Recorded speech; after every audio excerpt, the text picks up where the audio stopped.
Hello and welcome to the program that takes you on a ride in 25 minutes to seek out innovation and creativity that are unique to Africa. On this week's edition, health tech platform Clafiya bridges the gap between patients and healthcare providers through a user-friendly mobile application.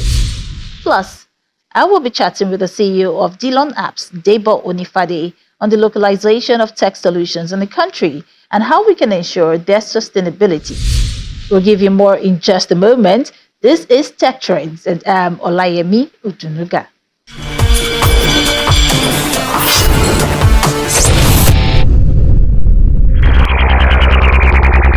Today, billions of mobile devices with extraordinary power are uniting with advancements in robotics, artificial intelligence, nanotechnology, and so much more.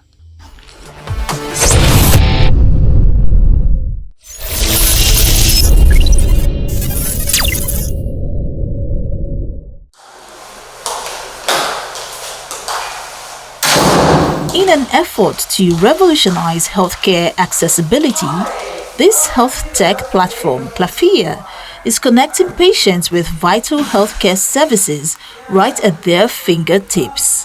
Thank you so much. I'm going to go ahead to our meeting now, but have a great day. With a vision for community wellness, their goal is to make quality healthcare accessible to everyone, regardless of their location or status, by bridging the gap between patients and community health workers. The platform is particularly beneficial for those in rural or remote areas where access to medical facilities can be challenging. Clafiya, I like to describe as a digital primary healthcare center. We are connecting individuals and businesses to licensed healthcare practitioners to provide on-demand primary care services from their mobile phones. From virtual consultations to in-person visits, the startup provides comprehensive healthcare services, ensuring that healthcare is just a click or a USSD code away. We experienced firsthand the difficulties of accessing healthcare. And for us, it wasn't a function of could we afford it. It was more so where can we find the best hospitals, the best doctors, the best nurses, where we can get that good healthcare experience for my siblings, for my family. But I have two siblings that have a chronic condition. And because of that, my parents essentially moved us back to the United States to ensure that they can get access to a better quality healthcare system.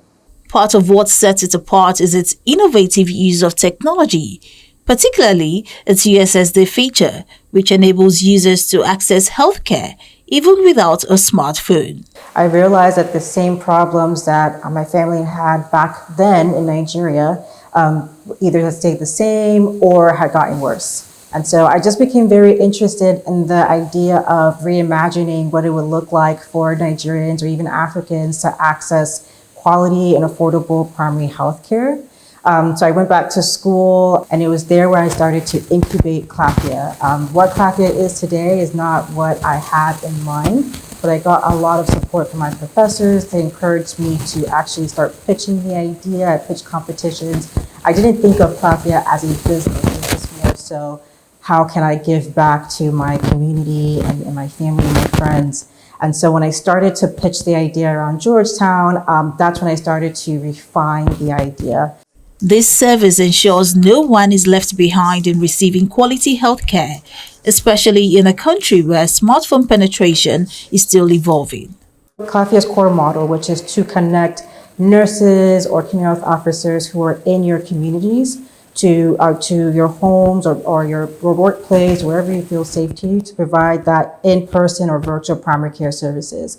And we were getting quite a bit of good traction there, but we realized that our customers wanted more.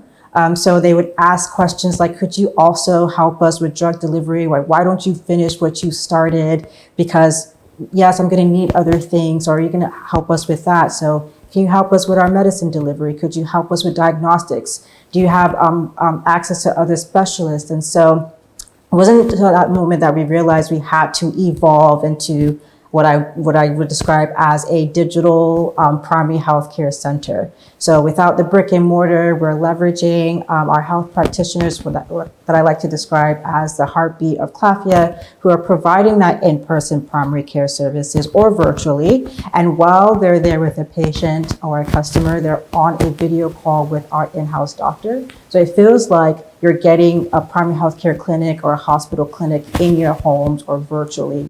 Despite its achievement, the startup faces its share of challenges, including funding and addressing the shortage of healthcare professionals. Access to quality healthcare is not just a privilege, but a fundamental right, and so remaining steadfast in its mission to transform the landscape, the startup is improving life expectancy and reducing healthcare expenditure in Nigeria.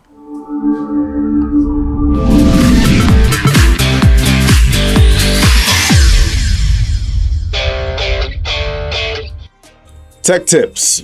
WhatsApp privacy checkup. Here is how you can ensure your WhatsApp account is secure and protected by activating the privacy checkup feature. Meta is enhancing the security and privacy of its messaging platform WhatsApp for users. This feature allows users to quickly review and manage their privacy settings so they can always control who sees their information.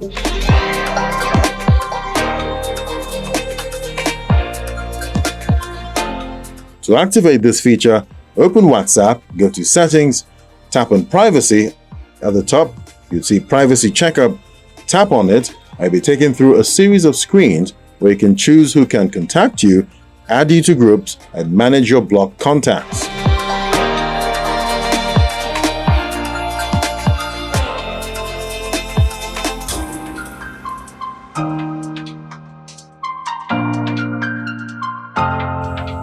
You can also edit your personal information like profile photo, last seen, online status, and read receipts.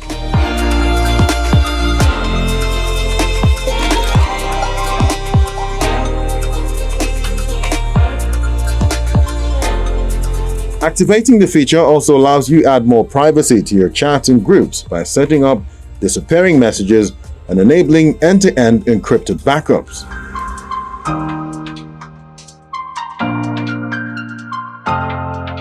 The feature allows users to check and enable the right protection for their needs, as well as allow them to take control over what they're sharing and receiving from others on the platform.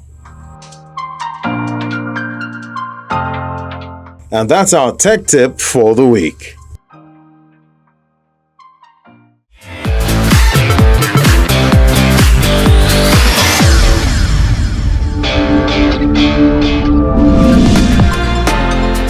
Did you know the first ever computer virus was called Creeper? In 1971, Creeper was the first ever computer virus developed. Its early users were mostly computer scientists, and it was created as an experiment to observe how it could spread between computers.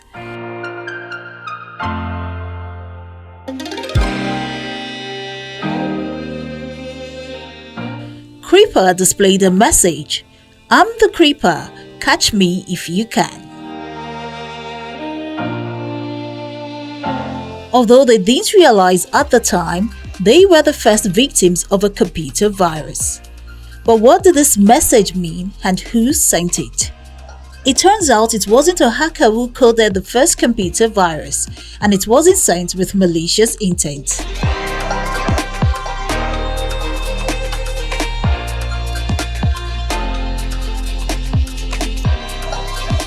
Bob Thomas of BBN had created Creeper as an experimental computer program. Creeper was a worm, a type of computer virus that replicates itself and spreads to other systems. But it wasn't malware like today's computer viruses. Displaying its enigmatic message was all Creeper did.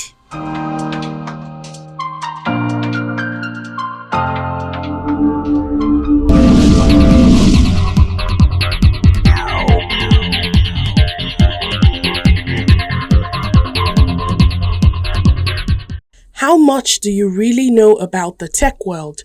Put your knowledge to the test with these trivia questions. Andy Rubin is known as one of the 3 founders of what massively popular cell phone operating system? Ice cream, smartphone, Google, Android.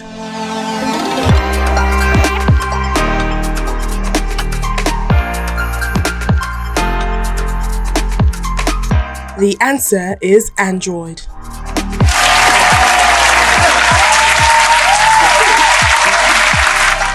On November 23, 2021, what tech conglomerate sued NSO Group, an Israeli firm that sells iPhone hacking software to governments and law enforcement agencies?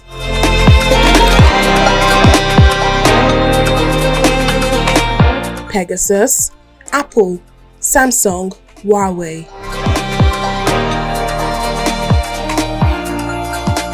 The answer is Apple.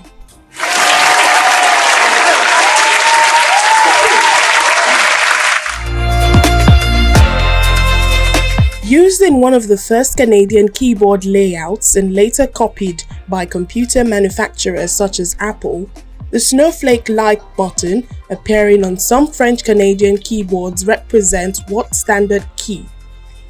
Control, spacebar, Alt, or Tab?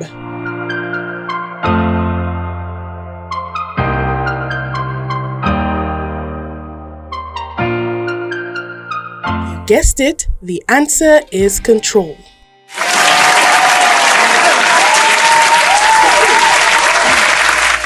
The emerging technology known as DeFi intends to place power into the hands of users without the need of financial institutions such as banks or exchanges. What is the full 2-word name of DeFi? DeFilama, DeFinancial, Decentralized Finance, Decent Finance. The answer, decentralized finance.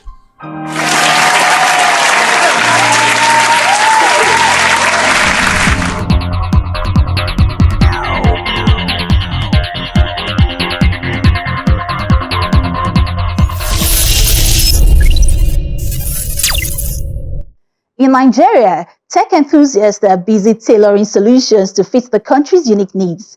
From the bustling cities to remote villages, there are local innovation heroes adapting and developing tech solutions that can be localized. Now, open source projects also play a crucial role in fostering cooperation and knowledge sharing within the ecosystem. Developers can come together to tackle these challenges head-on, making tech innovation a real team effort. Now, Debo Onifade, the CEO of Dillon Apps, talks about the localization of tech solutions in the country and how we can ensure their sustainability.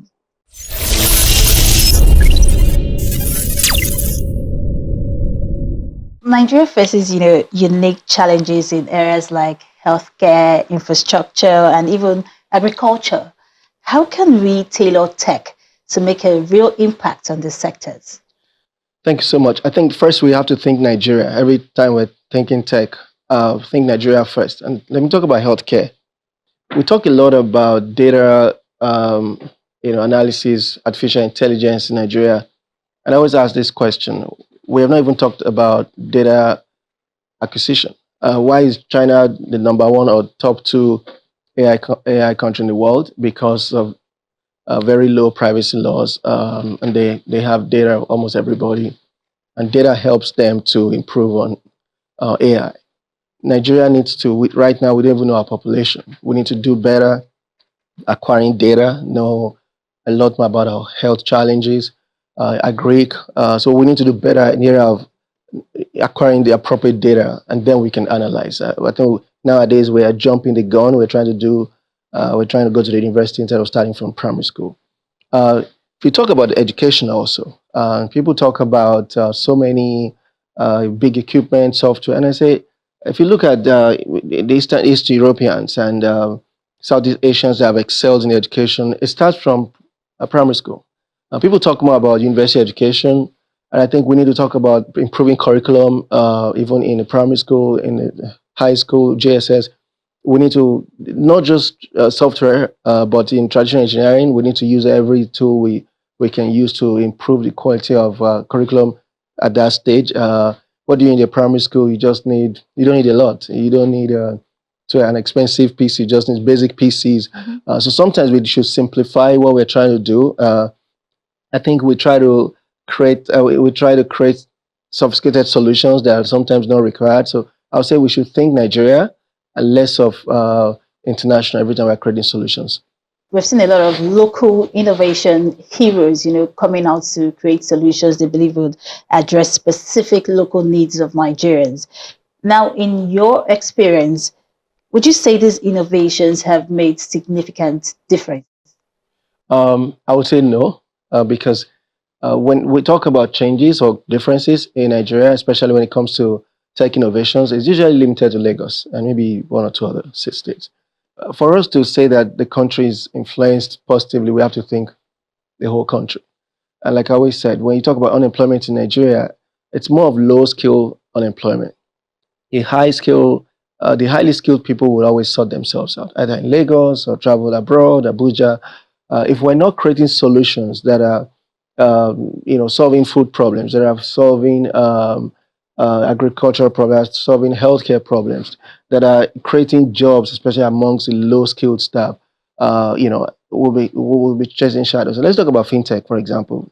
A lot has happened in the fintech space. People just come and copy solutions because Paystack is excelling.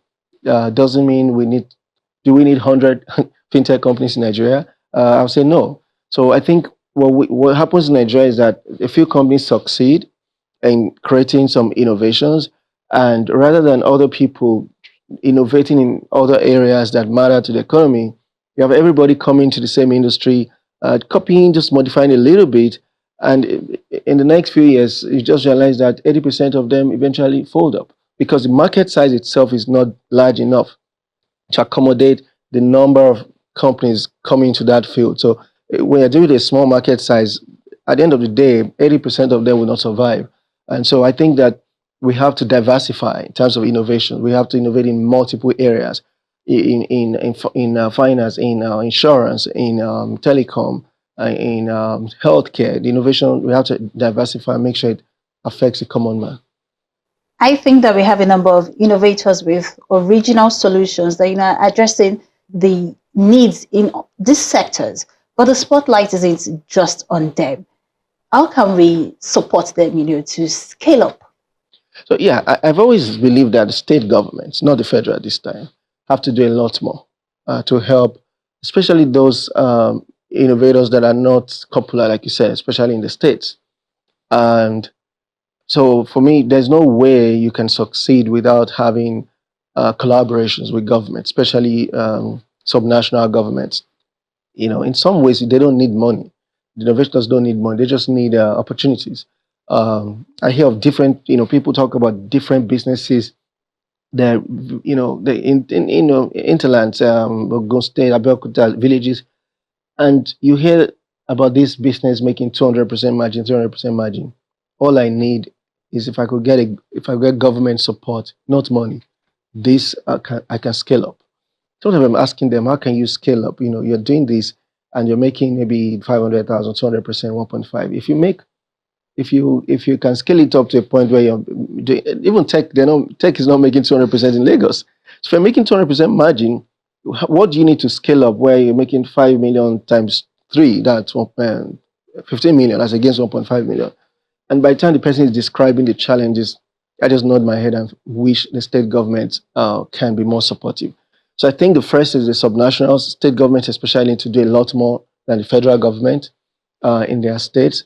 But also I think that innovators also should think more about what will immediately add value. If you think about disruptive innovation that will add value in the next 5 years or 3 years, that's not really needed right now. It's going to be difficult for anybody to take a chance on you. Disruptive technology is great, but most times you can create innovation by solving today's problem. Definitely, the governments cannot do everything, right? So, which is why we need investors, to support these innovators. And that brings me to my next question, which is about sustainability, right? How can we ensure that these localized innovations are sustainable in the long run?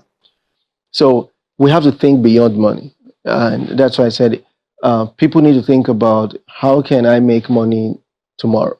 If I solve today's problem, I have a higher chance of earning revenue immediately than if I think in a futuristic way. And I also think that people are more interested. I'm getting, from my experience in Lagos, there are more opportunities, for innovators from private sector, not necessarily investment. People are still skeptical to drop cash, but a lot of collaboration. I hear of people combining forces, joint ventures. Some private sector, some clients will be willing to take risk, give you order, uh, and give you like purchase order to confirm. When you deliver, they're able to pay you. So I think people need to be more creative about how to get funding. Funding doesn't even have to be cash. Many times it can be collaboration with people. Free cash from the US or from Europe is no longer there. We won't get as much as we got in the last 20 years. And so we have to be more creative about collaboration, partnerships that can give us opportunities rather than cash. Now, talking about collaborations and partnerships, let's switch gears now to open source. How do you believe open source projects can foster collaboration and knowledge sharing within the Nigerian tech ecosystem? Yeah, for viewers, open source relates to free software, on the internet. It's making the application available, and if you want to use it, you have to modify, customize to meet your needs. Unfortunately, the challenge with that in Nigeria is a developer thinks mostly about how I want to be a millionaire very soon. I want a foreign job. They're working with the bank in Nigeria, making money. They want to jump out for that foreign dollar job within the next 3 months. And so we encourage them to be calm. You will improve your skill when you stay longer. And then to talk about open source, it takes time. If you're busy working 8 to 7 or getting home late, you must be very diligent to say, well, I'm going to contribute to this project, and I'm going to contribute significantly to this project. Now, if you're very comfortable, for the older ones, very comfortable, married, you're okay with what you're earning, you want to stay there for a while, and you're able to create a few days a week, fantastic. But for the ones that are still jumping around, as you know, many of them are, to be patient, to think about a solution that is not foreign. And again, like I said, they're also futuristic. They think about foreign solutions because, again, you'll be more visible to potential employers if you're adding value in an international project. But when it's a local project, you have to be selfless. You have to consider that you may not get any benefits because the big guys may not look at you there. You will be adding value much more than getting value. A lot of people go to open source for the purpose of benefiting, and it's not bad. I want to contribute because I want somebody to see my profile. I want somebody to give me a call. So that's good. Nothing bad about that. However, for what you're describing, which I highly subscribe to, I think is a wonderful idea. People will have to be selfless. You have to contribute without thinking so much about benefit because you might not benefit anything. You have to think about the country and think, okay, healthcare. Is there an open source we can create for the health, for the healthcare industry, for the agri industry? That's going to add value to the country. Think about your employer, your country, not just about yourself all the time. Because when you think about the country and your employer, ultimately you will make a lot of progress. It's been an engaging conversation with you, Debo Onifade, CEO of Dillon Apps. Thank you so much for sharing your time with us on Thank you so much.